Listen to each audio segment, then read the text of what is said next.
Bago po tayo magumpisa, gusto ko po magpasalamat sa lahat ng masugid na sumusubaybay. Marami pong salamat sa inyong lahat. Lalo na po sa mga solid subscriber.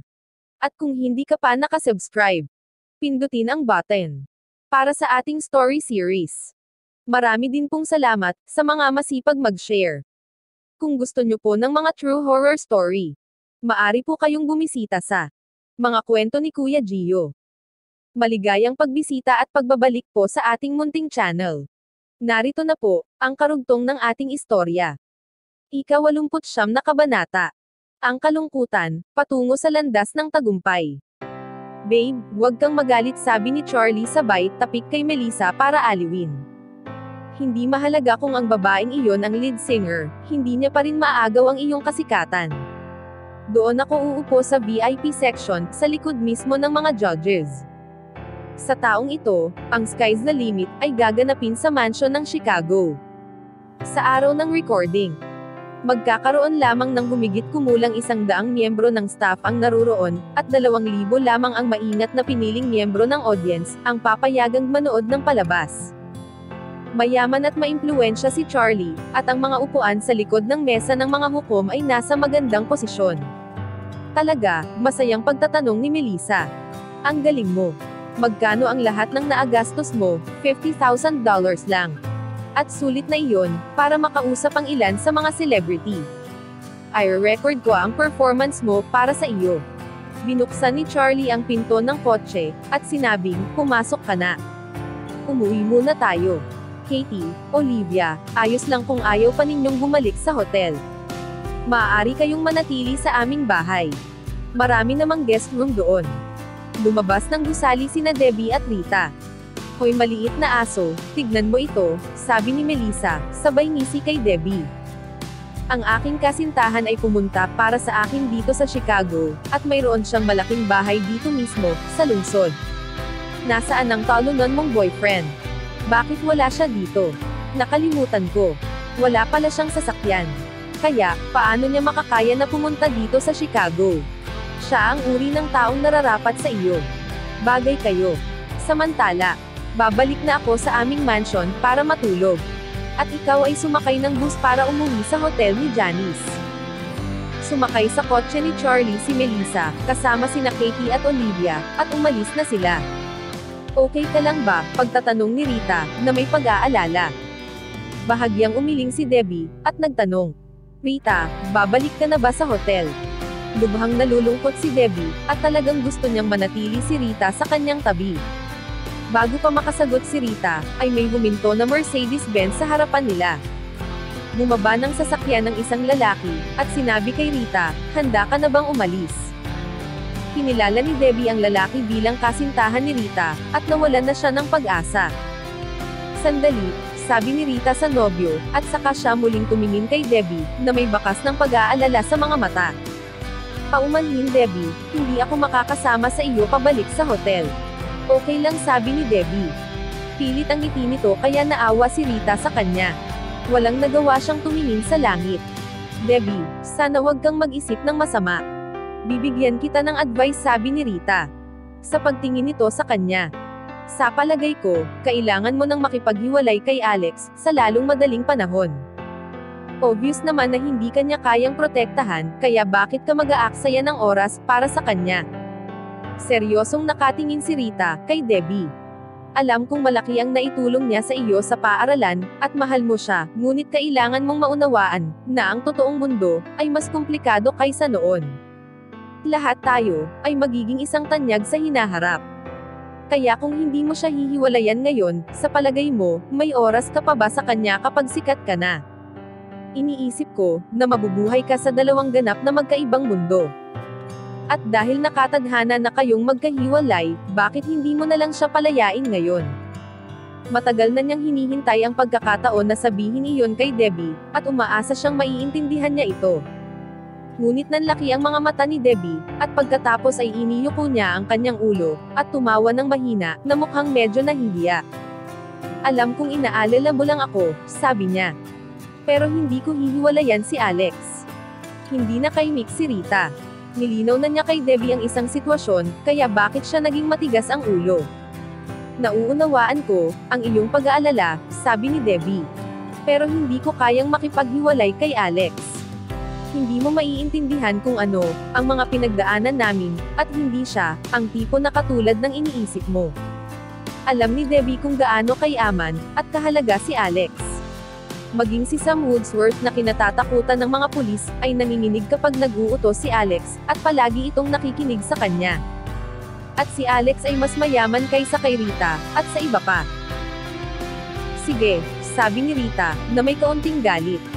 Hindi na ako magsasayang pa ng kahit anong salita. Dahil sa gusto mong magdusa kasama si Alex, kailangan mong manatili sa kanya. Masyadong matigas ang ulo ni Debbie, at ayaw nang makipagtalo pa ni Rita. Hindi man lang niya nilingon si Debbie, habang naglalakad papunta sa sasakyan ng kanyang boyfriend. Rita, huwag kang magalit, sabi ni Debbie. Gusto ko talagang magpasalamat sa iyo, sa pagmamalasakit sa akin. Kung gusto mo akong pasalamatan, isipin mo ang lahat ng sinabi ko, at iwanan mo siya. Sabi ni Rita, sa bintana ng sasakyan. At pagkatapos, ay sinabi niya sa kanyang kasintahan na paanda rin na ang sasakyan. Naiwan si Debbie na nakatayong mag-isa. Ang kanyang ngiti ay unti-unting napawi, at isang malakas na pakiramdam ng kalungkutan ang sumalubong sa kanya. Hinila niya ang kwelyo ng kanyang coat at naglakad patungo sa pintuan ng bus at sumakay. Umupo siya sa bus na patungo sa hotel, at lumingon sa bintana, habang nakatingin sa maliwanag na lungsod. Maya-maya, dahan-dahan niyang inilipat ang tingin sa loob ng bus. Pakiramdam niya ay nag-iisa siya, at nang makita niya ang mga nakangiting mukha ng iba pang mga pasahero, hindi na niya kinaya. Isinandal niya ang ulo sa likod ng upuan, at ipinikit ang mga mata. Lumipas ang araw sa parehong paraan. Lumipas ang isang araw. Lumipas ang 2 araw. Sa loob ng 7 araw, si Debbie ay nagtrabaho ng husto sa pagre-rehearsal sa araw, at pagkatapos ay sumasakay ng bus pabalik sa hotel sa gabi. Lalo niyang naramdaman ang pag-iisa, sa bawat araw na nagdadaan, at ang pananibik para kay Alex ay lalong tumitindi. Inilarawan niya ang mukha ni Alex sa kanyang isip ngunit hindi niya magawang ngumiti, tulad ng huling beses na nakita niya ito. Ang kanyang mukha ay nagsimulang malungkot, at ang kanyang mga labi ay kanyang nakagat. 2 luha ang nalaglag mula sa kanyang mga mata, umagos ito sa gilid ng kanyang pisngi. Dahan-dahan niyang iminulat ang kanyang mga mata, na kumikislap sa mga luha. Pagkatapos ay kinuha niya ang kanyang cellphone, hinanap ang numero ni Alex, at tinawagan ito. Debbie, sa wakas nagkaroon ka na ng oras para tawagan ako. Sabihin mo na namimiss mo ako. Ang pamilyar na boses ni Alex ay narinig sa kanyang cellphone, na naging dahilan ng muling pagpatak ng maiinit na luha sa kanyang mukha. Bakit wala kang sinasabi? Tanong ni Alex na medyo nag-aalala. Wala lang, wika ni Debbie. Kinokontrol niya ang sarili niya para hindi marinig ni Alex ang pag-iyak niya. Tumatawag lang ako para sabihin na magsisimula na ang talent show bukas ng 8 p.m. Ang galing, sobrang namiss kita nitong nakaraang linggo. Pinakinggan ni Debbie ang kanyang boses, at gusto niyang pumunta ito para bisitahin siya. Bago siya pumunta sa Chicago, hindi niya may isip na mangungulila siya. At ngayon, ay hindi siya sigurado kung ano ang gagawin. Gusto niyang makita ni Alex ang kanyang unang pagtatanghal sa entablado. Ngunit ayaw niyang kotsain siya ni Melissa at ng iba pa. Tumawag ka para hilingin na puntahan kita, di ba? Tanong ni Alex, sinasabi kung ano ang pinakagustong marinig ni Debbie. Hindi, masaya ako sa Chicago ng mag-isa, nakangiting sabi niya. Hindi niya alam kung bakit, ngunit nang si Alex ay nagmungkahi na gusto niyang pumunta doon, ay gusto na niyang tanggihan ito. Bulong niya, pero kung gusto mong pumunta, pumunta ka. Pasensya na Debbie, sabi ni Alex. Ngunit ang aming klase, ay pupunta sa parke ng lungsod, upang pag-aralan ang mga halaman, at kailangan na naroon ako. Kaya hindi ako makakapunta sa Chicago. Natigilan si Debbie, sa kanyang narinig. Hindi ito ang gusto niyang sagot. Ayos lang, sabi ni Debbie. Gawin mo kung ano ang dapat mong gawin, at magiging maayos ako mag-isa sa Chicago. Kinapos niya ang tawag, at sinandal ang noo niya sa bintana. Wala siyang kaalam-alam sa paligid, habang patuloy na umaandar ang bus sa kalye. Sa New York, nakangiting ibinaba ni Alex ang kanyang cellphone. Sinadya niyang lokohin si Debbie, at sinabing hindi siya pupunta sa Chicago para makita siya. Plano niyang i-surprise ito, alam niyang matutuwa ito kapag dumating siya, nang hindi inaasahan. Sa 10:10 ng umaga kinabukasan, isang malaking grupo ang nagtipon, sa harap ng gusali ng Chicago, kung saan magaganap ang Sky's Limit.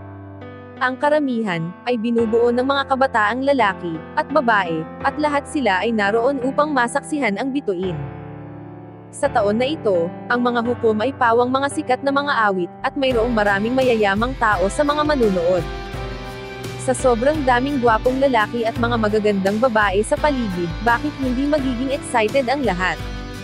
Ang talent show, ay mag-uumpisa ng 6 p.m., at mas maraming tao ang nagsisimula pang dumating. Isa-isang pinayagan ang mga mahahalagang panauhin na makapasok sa pintuan para maupo kasama ang mga audience. Sunod-sunod na dumating ang mga luxury car. Ang bawat isa ay may sakay ng mga sikat na mayayamang tao. Ang lahat ay lubhang kaakit-akit, at halos kasing kapanapanabik ng mga kilalang tao. Anak iyon ng isa sa pinakamayamang tao sa mundo, sabi ng isang tao. At yun ang presidente ng isang malaking international company, sumagot pa ang isa. Isa iyon sa nangungunang modelo ng mundo. Di ba isa siyang anak ng marangal na pamilya sa Europe? Sabi pa muli ng isa, siguradong anak iyon ng isang artista sa Hollywood. Malakas na naghihiyawan ang mga tao, sa bawat pagdating ng mga mayayaman at kilalang tao. Alas 5 na ng hapon, nang dumating ang 4 na celebrity judges na sakay ng mga pribadong sasakyan, at naglakad papasok. Humaway sa mga tao, habang bumabati sa kanila. Tumalon-talon ang mga dalagang babae sa karamihan.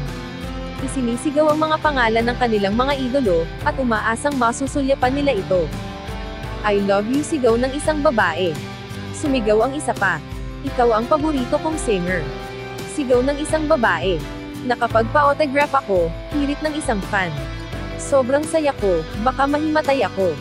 Ang bus na sinasakyan nila Debbie, at ng iba pang mga kalahok, ay dahan-dahang umaandar papasok sa karamihan, para lumapit sa gusali. Sa pagtingin sa mga tao sa magkabilang gilid ng kalsada, umaasa si Debbie, na magkakaroon siya ng ganoon karaming tagahanga, balang araw. Sana po, ay nagustuhan nyo ang ating story series. Hanggang dito na lang po muna. Maraming salamat po sa pakikinig.